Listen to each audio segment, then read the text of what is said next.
Så er vi nået til sidste del af vores unwritten koreografi. Og det kan være, at der er nogen, der genkender nogle af de her trin, fordi vi skal ud i en lille udgave af en cha-cha-cha.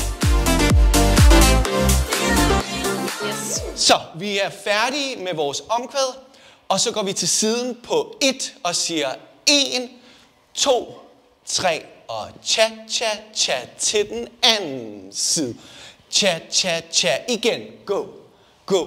Og cha-cha-cha. Jeg krydser foden ind foran.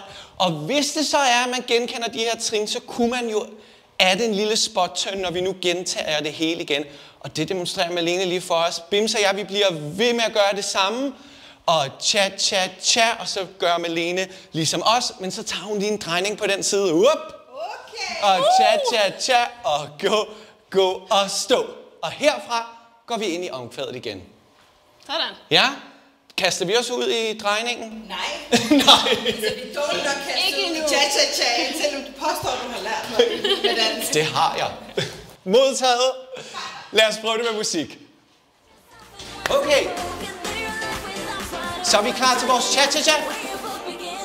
Nu. 1, 2, 3. Yes. Ja, præcis, Malene.